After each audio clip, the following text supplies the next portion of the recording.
now. We've seen a barrage of Russian missile attacks on Kyiv in recent days. One of them hit the home of Ukrainian MP Kira Rudik, who has joined us so many times on the show since the invasion of Ukraine by Russia. And I'm delighted to say she is safe and well and joins us right now. Kira, thank you for joining us. I'm just glad to see you're okay. Hello, Julia. Thank you so much for having me. Well, I'm alive. I don't know if I'm okay.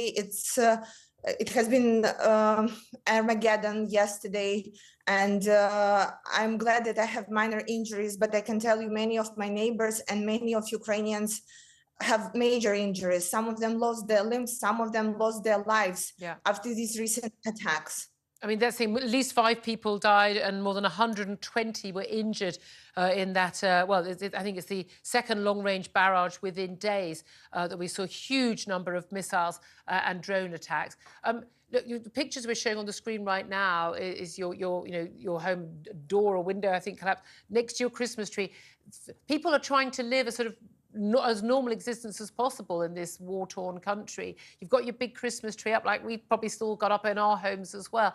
Tell us what actually happened. Were you in your home? What time of day was it? What were you doing, and what actually happened? So, Julia, it was 7 a.m. of January 2nd, time that we still feel like a little bit Christmassy, right? A little bit New Yearly. And I still had my Christmas tree on, and I woke up of the air raid siren. It was not unusual for us because this is how we wake up for the last 2 years. And it was, of course, intensified over the last 2 weeks.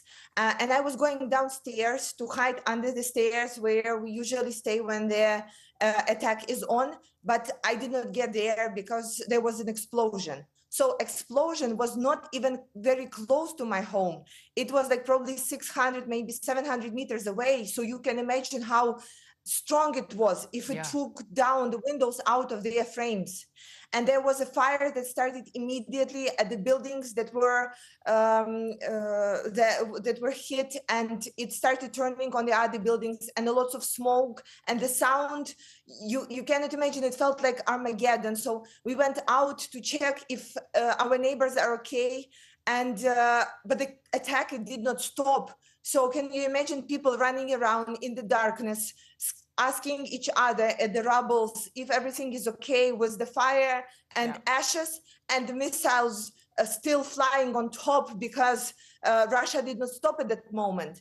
And when we realized that we have minor injuries, and we started calling for the ambulances for the neighbors and for the people who were injured, we realized the amount of damage that happened there. And I can tell you, it is still terrifying.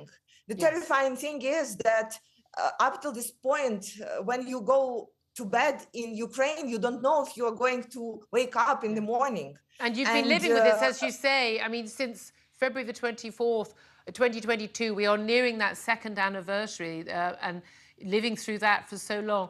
What is the feeling among Ukrainian people now? There's been some quite criticism of Zelensky. There's been, more and more concern that the focus went on Israel and Gaza and Hamas and went off Ukraine, and big concerns about, whoever gets elected in America in the presidential election in November, could Ukraine lose some of the funding and the missile supplies?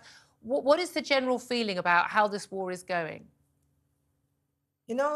Julia, people were talking about exhaustion and some fatigue, but yesterday I didn't see anybody talking about any of that.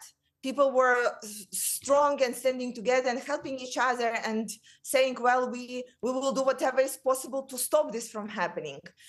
I remember a family standing there when mother was taken by the ambulance, and kids were standing with all the neighbors supporting them. And we were thinking that we need to end this war by ourselves, not to put it down on those kids who suffered so much. So my message to the world right now is the war is not over.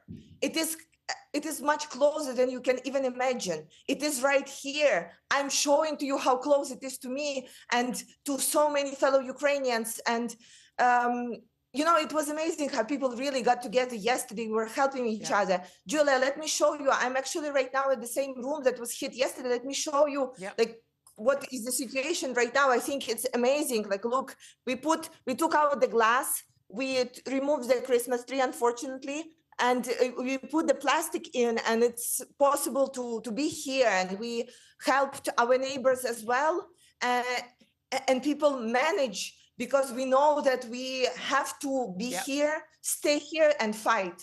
Absolutely. Well, I certainly will do whatever I can. I really feel this is an existential war to take on Vladimir Putin. And, you know, you are the front line of this war, quite literally right now, in your case, Kira. And we need to stand by you. We absolutely do. We will not forget you.